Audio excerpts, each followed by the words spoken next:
soul and all that's within me.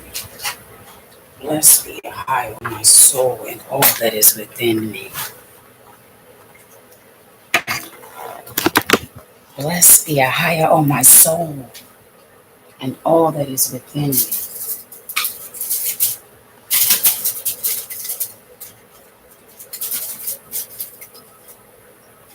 All right, man. Grand risings, beloved family. Grand risings to the children of Abraham, Isaac, and Jacob, and to those who cling to my beloved strangers who cling according to righteousness and obedience of the Most High.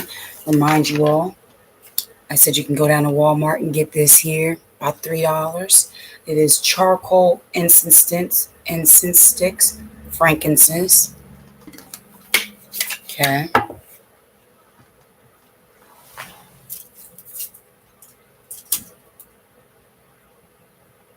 And also, we have myrrh, Walmart as well. Myrrh, frankincense is for a rejoicing. Myrrh you burn for fasting, mourning, grief, supplication, strongly, intercession. All right, so I got some good news to share with you all, a lot of good news. And a nice, word breakdown. So much we got to get into. Pardon my days of absence via online, but at the same time, making moves. Smells so good, family. Smells so good. And got me a little stick here. I like to have my incense face to ease as well. All right. I also want to share with you all, like I said, stated on the set apart day of Ohio. The other ones I was telling you guys about, the cones. So I went and got some yesterday so I can show you all. But first and foremost, before we do anything else, we do anything in word and deed, let Ahaya be magnified in the mighty name of Yeshua. Blessed be our Father, our King. These, I believe one was 94 cents or 97 cents. This is a frankincense cone. I'm going to take it up and show you all too. And this one was like 133, which was, I think the frankincense one was, this one was 133 because it's a backflow one. You can see that when you go in the incense aisle, you see these little things they have there that you can put it on, and it just has like that white, like smoke, that flows. And then we got this one here. That's a myrrh. It's just a regular one. It's not a backflow one. So that's probably why that one costs more. Now let me show y'all something, right? Y'all remember my little tiny menorah? It had little open sects where you could, it's like too small to put a candle, but it's like a decor type of menorah, tabletop or whatever. Well, it wasn't until this year I established that I was able to get my cones, see, like these. All right, so that's the myrrh one. All right, let me show you the frankincense one. You remember. Okay. I'm going to be into dedications. Oh, the frankincense one is a lot bigger. Grand risings, my brother. Oh, absolutely. I indeed will. Got some beautiful news to share. Beautiful news to share. Wonderful testimony. And also some evidence of why we do not speak Hebrew. I am so excited. Okay. The frankincense cone. So y'all keep it in mind. What I do is I get my little menorah and I put these on top. Literally, when they burn down, they burn to like this part at the end is very hot. So you want to make sure your menorahs are metal, okay, through and through. You don't want no little, like a shiny little coat that's not. Yes, I will, brother. Oh my goodness. When I saw this, mind you, I was in prayer in the bed, laying down. And when I saw this, I said, I gotta hop up and share. All right. So boom, Walmart. Remember, the backflow ones are bigger. They cost a little bit more. And the regular ones, they're only 97 cents, 94 cents. You can't beat that. It's less than $3. Round off about 2 something. Okay. Boom. So when I get my menorah, which I will be picking up today, and I will be to my new place, I will be showing you guys live what I mean. Well, I might not be able to do it live because I won't be able to get services completely in yet, but I will record the video because what YouTube is doing now is they're not allowing me to have the option on my phone to record. So what I'll do is record a video and just upload it to YouTube. Won't get me down. So family, as I was lying in bed, I seen on my newsfeed, it said that there has been some Arabic writings somewhere in the city of David, under some tomb or something like that. This is why we say Ahaya, Asher Ahaya, because Ahaya is not Hebrew. That's one. Two, we understand that Abraham came out of the house of the Chaldeans. What language was he speaking, family? Let me show you all the receipts. Arabic inscription found under Tower of David rewrites ancient citadel's past. Father is... Let's click on it. Father's bringing out truth, so told you all. Times it got of Israel. Grand risings, my beloved sister Tara Wallace and your beautiful household, to the little ones. Grand risings, children. To any of my little precious children who are watching as well. Grand risings to you all, my little princes and princesses. Arabic inscription found on the Tower of David rewrites ancient citadels past. What is it rewriting? No, it ain't rewriting. It's bringing out the truth, which, yeah, rewrites the lies of the Jewish community and the Jewish liars. And then after I share this, I'm going to go into my little visitation I had. Boom. A newly found inscription has forced archaeologists to rethink their dating of a fortification wall. And high-tech analysis is building a clearer picture than ever of the site. Okay, you guys can find this on my screen. It says the times of Israel. Well, those three deities, their times are what, family? Up. It's being rewritten at Jerusalem's Tower of David Museum.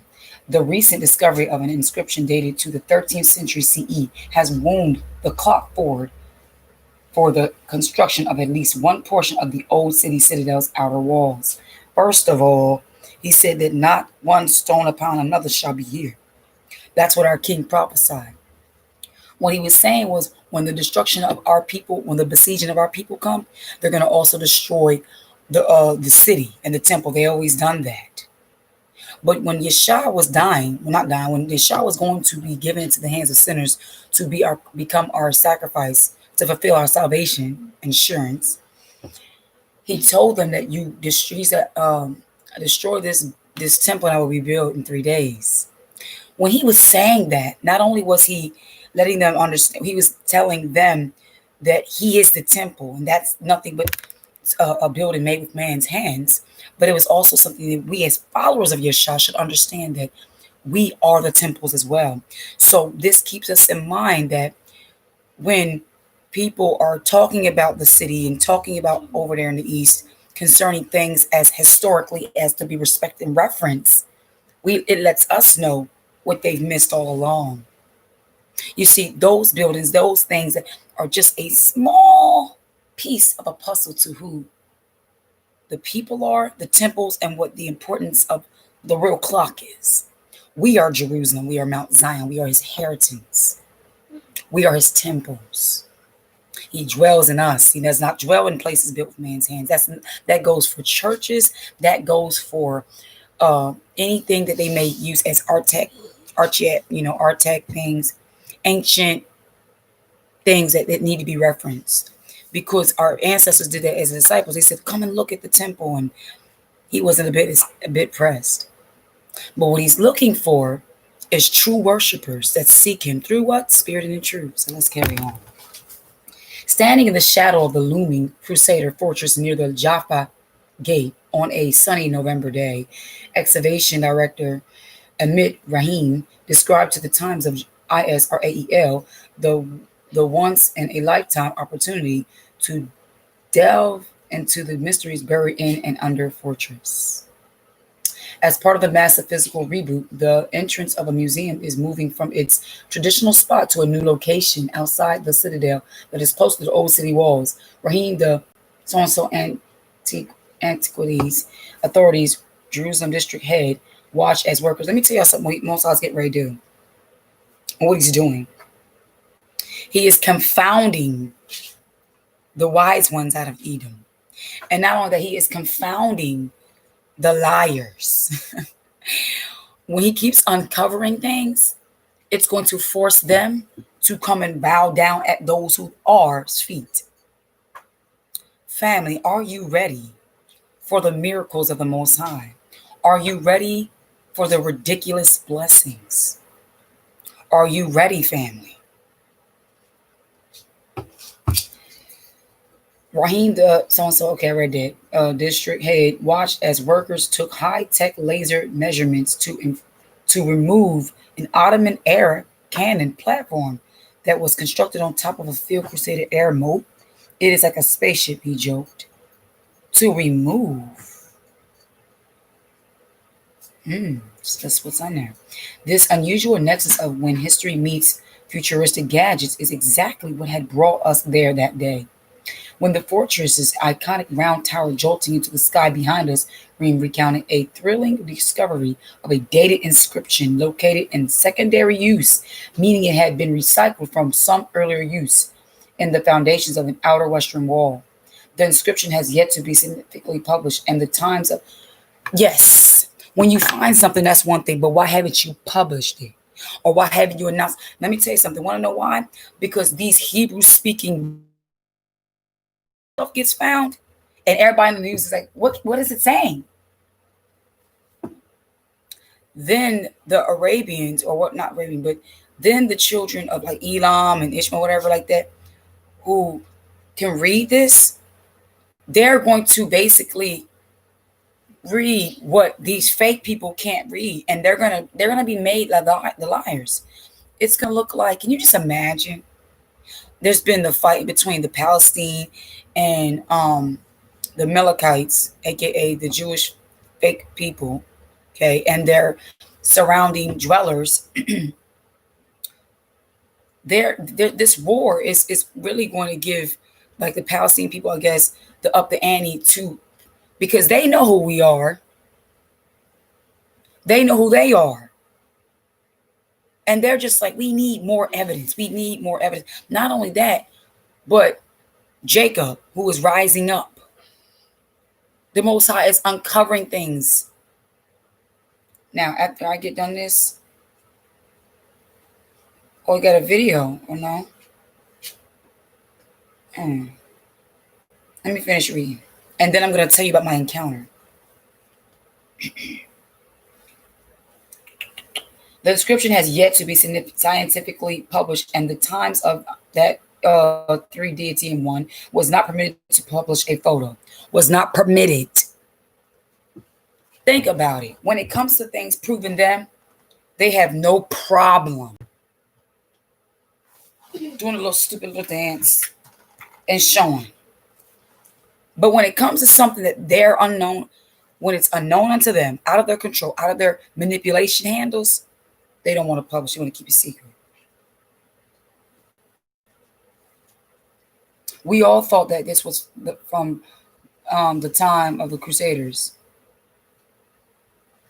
Why would it be from the times of the Crusaders? Are you trying to tell us that the Crusaders, which one, maybe they're speaking of the Muslim Crusaders? Not talking about the Pope ones. Not talking about the ones with the white and the red crosses. You're talking about the Muslim Crusaders. Okay, the 12th century, it appears in the books, but now when we conducted this excavation, we have a large question mark. Because right here, we uncovered an Arabic inscription in secondary use that belonged to one of the great Ayyubid rulers, Ayyubid rulers of Jerusalem. His name is El Melech El Mutam Issa Sedran Rahim. We're talking about Arabic, right? But yet this Jewish person It's telling you his name is El, so on something El. One thing I can say for sure between the Jewish community or the Jewish people and Arabic people is they both don't know the real the creator. They don't know him because he don't deal with them. They were both rejected. We know El is another deity. And if you don't know this by now, you just need to do your research. And you need to seek the Father in prayer. Because Ellohim is not a name that the Father wants to be called by. He does not want to be referenced by that or acknowledged by that. Jerusalem was conquered by the Crusaders. And so they're talking about, they're trying to say, oh, look at that, look at that, look at that. So they're trying to say the time, what they're saying here is when Jerusalem was conquered by the Crusaders in 1099 and retaken by a Muslim dynasty. Remember, we had an Arabic captivity, right? In 1187 by 1212, the city was ruled by the nephew of Saladin, El Melek El Mutam Issa, also commonly known in English as Al-Muzam Issa. Al-Muzam Issa. So what this basically inscription is pointing to, the captivity besieging of our people back in the thank you, son, and the Arabic, thank you, beloved, around that time. Can you imagine what that inscription is saying? Could you imagine what evidence we have of this to date? Now, mind you, it's like this. When you go into, like, you know, when they say they land on the moon, they put their flag down. Like when a people conquer a people, they put their victuals or they put their marking down. It's like a dog. Lady had just experienced this with a funny little chihuahua, him trying to mark up territory. Bottom line, this is what the conquerors do.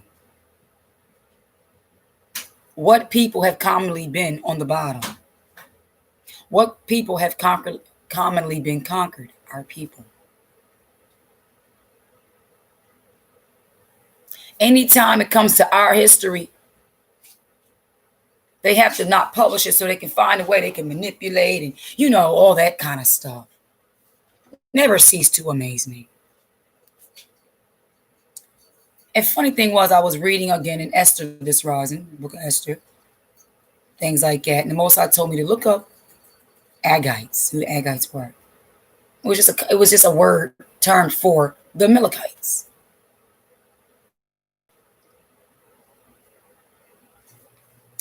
According to this guy who's a Jewish, Rahim al-Muzam erected the fortifications of Jerusalem in approximately 1212. And on every tower he put a large sign in Arabic. I'm the great ruler. See there? There we go. Talking about putting their marks. El Melek El something something Issa. Alongside his name on this stone was the year children. They say, well, what does this got to do with us not speaking Hebrew? I'll tell you why. First of all, we have to understand that in every captivity, our people were, conformed to to those captors in bondage. Here we are. First of all, that language doesn't make who we are, and it's not a significant identification of who we are, but it lets us know our timing period of captivities. Now, the reason why I mentioned that Abraham came out of the house of the Chaldeans is that because that's simply where he came from, and that's simply the language he spoke. The Most High did not cause him to learn a new language. He learned the Father by spirit. He heard a voice, he obeyed. No different than now. I'm sure the Father spoke to Abraham. He spoke to him in ways he could understand. He most certainly did not speak to him in English, and he most certainly did not speak to him in Hebrew. How do I know that? Because I know my Father. And when you begin to know the Father, there are things that He would commune with you that it's on a knowing base. He'll give you evidence. He doesn't have to, but He's just such a good Father. He'll do that. Now, let's read on, then I'm going to share my encounter.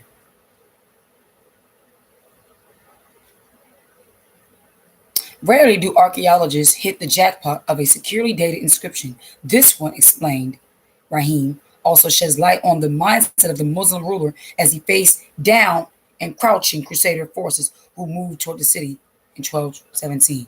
So if Muslim people took over Jerusalem,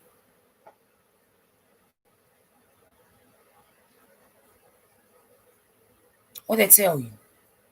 Our people then were also overtaken by the Muslims, and then what? Were forced to learn their language, just like the colonizers. What is it? The English, the Irish, the Spaniards take us, and our people to this. Now our people to this day are speaking these languages, but this is not our native communication. And they would say, well, that's not our native communication because we were taken by Muslims. But what we have to understand is that Abraham came out of the house of the Chaldeans. So when they were partaking on their own lands, it wasn't too hard for them to comprehend their oppressors. It wasn't like when our people came off the ships and it was complete. What the heck did he just say?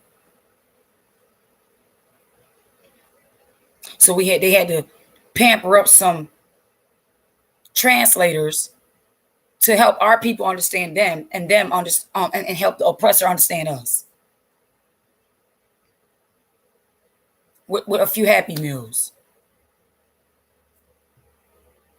Rahim said that as the Crusaders made their way to the Holy Land, the Sultan did not have a standing army available in Jerusalem. So he decided to tear down the city's fortifications, thinking it would be easier to retake that way.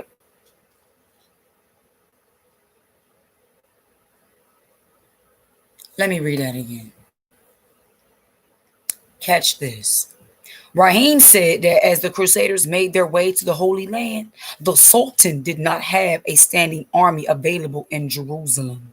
So he decided to tear down the city's fortifications, thinking it would be easier to retake that way after the Crusaders presumably entered the city.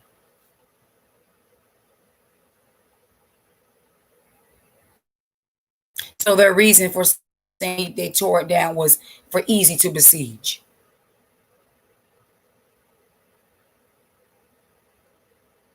They were destroying our history. That's what they were doing. We're not going to play this little silly game. Eventually, the walls were rebuilt, and the stone with his name and date was used in the foundation of the walls of the western fortification of the city. Whose name? Is there any name above this name? Is there any name above the great I Am's name? So if Jerusalem was torn down, whose name should have been rebuilt in that wall? Are the Jewish people talking about YHWH name being in there? Let's read. With his name and date was used in the foundation of the walls of the western fortification of the citadel. There it would sit for centuries until being found by Rahim and his team, helping rewrite what we know about the citadel, what we know. Rewriting history. So if we have a date on the inscription, 1212, when you hear that 12, what do y'all think about? I think about the 12 tribes. By it being 1212, it's like a verily, verily to me. If we have a date on the inscription 1212 and we find it in the foundation of the fortification, it means that the fortification is from the 13th century and not from the 12th century. So we are changing history, said. Isn't this what these demon dogs always have done? Aren't they always changing something? When you keep changing and changing and changing something, and then you tell us what you're saying, what you've changed. Why can't I have the real history first? Then you give me your version. So I can line you up to the real history. Here is the picture.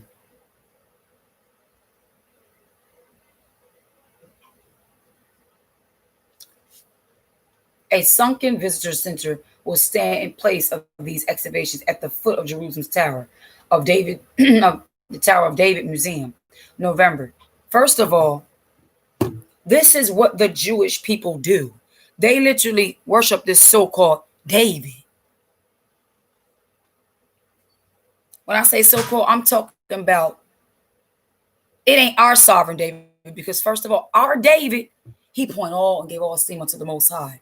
But for some odd, strange, funny reason, these mongoloids and these bastards and these heathens in our land continue to worship David. It's got Tower of David Museum, City of David. This is the, and now what I'm saying is, first of all, y'all not even real people to even pinpoint, and give real acknowledgement to anything concerning David, because it's not, you're not the people, it's not your land, it wasn't your language. Anything written that was on anything destroyed, y'all couldn't read it no how. Y'all were Turkish. Y'all were made up. So we're tired of y'all constantly trying to be, but we're tired of y'all pushing this little fun. Like, it must be exhausting living a lie. It's got to be exhausting. When you gonna give up the gig? When my father makes you bow down and confess who you're not and who is? The fact that they call themselves justified enough, the things that are sacred and holy, they ought to be that. I'm sure David does not want a tower of him. Is it really a Tower of David, or is that the front name y'all have given us? Is it my connections? We rebuke. We rebuke the disconnecting in the name of Yeshua. And the mighty, set apart, magnified name of Yeshua. Now let me go on down to my encounter. No, we're going to stay here for a second. You see, you fake Jewish Talmudic worshipers, those that are awoke, even in your attempts to try to pull the pieces of the puzzle round about, we still can see right through you. Through the spirit and power of my Father, he makes it look like it's elementary, big, large puzzles. Y'all remember them little big old puzzles over there in daycare, where it was quite simple from a distance. You could just put them together like 1, 2, 3. That's what the Father does with y'all, with you deceivers and you liars and you hiders behind lies, trying to dress yourselves up faces of truth.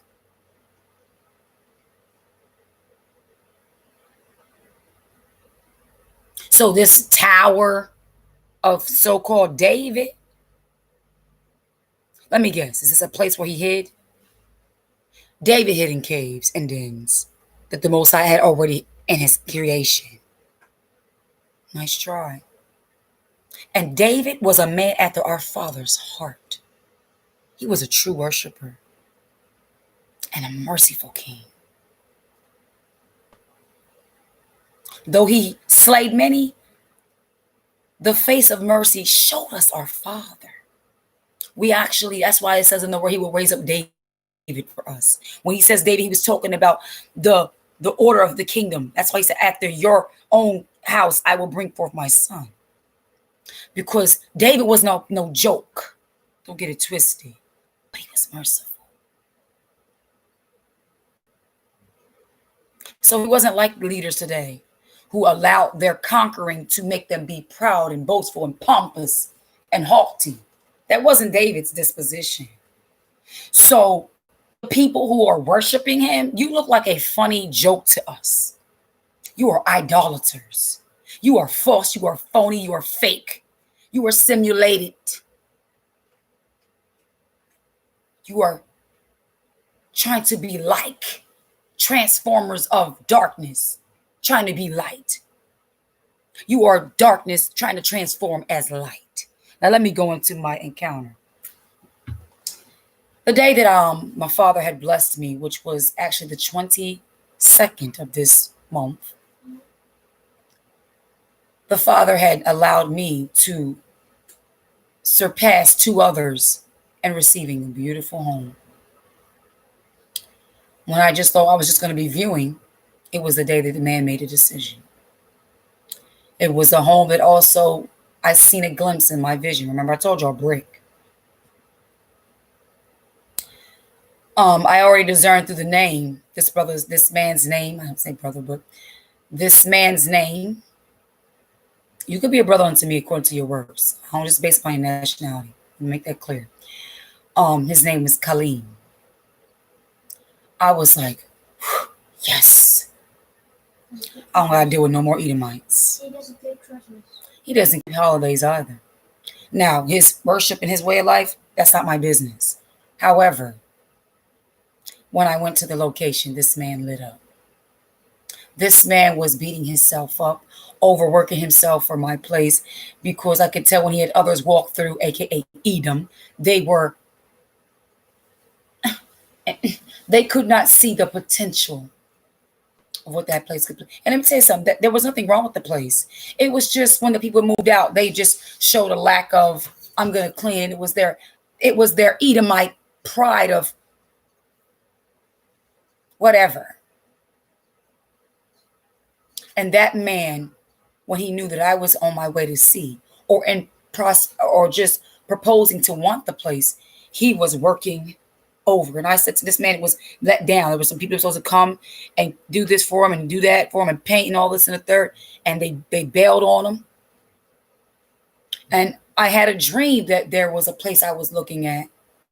And the man who owned the home was like, this needs to be fixed, that needs to be fixed, but was talking to me in the dream like, it's yours. So when things were not going the way he thought it would be, remember, all things are working together for the good. He said, if I have to do it myself, I would. And so I said, let me give this man some encouragement. Let me pour into this man. There's no need for you to beat yourself up and overwhelm yourself. I said, keep a positive heart and positive energy.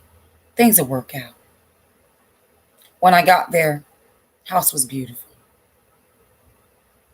He said to me mind you, I didn't even see. Now he sent me an email. And he said to me, if we agree, how soon can you move in? I didn't even see that part. All I saw was, he said, I got a technician coming next week, but we agree, how soon can you move in? Because it was a little bit of space. I saw the technician part. I was just like, okay, just let me know. It's like we were both like, you let me know. He was like, you let me know. I was like, you let me know. So we were both kindred spirits of, hey, I'm, at each other's agreement type of mindset. So we were already on one accord. Not only that, I'm fasting and this man was fasting. Get to the location. He knows my application name, but I let it be known. That was my name, but this is what I go by. It's what I like to be called. My name's Hadassah. This is Zebediah. This is Zion. This is Zeba. He goes, which one's Zeba? He was thrilled. He said, I got a good feeling. It was just a beautiful, beautiful experience. I was so grateful that I have to deal with no more Edomites. The Father knows what I went through. The Father knows what this man went through. And so we got the place. Signed the lease yesterday. This isn't the encounter I'm talking about. This is the testimony I'm going to tell you guys about. Ahia blessed us with a beautiful home. Beautiful home. I even have a sunroom that when the weather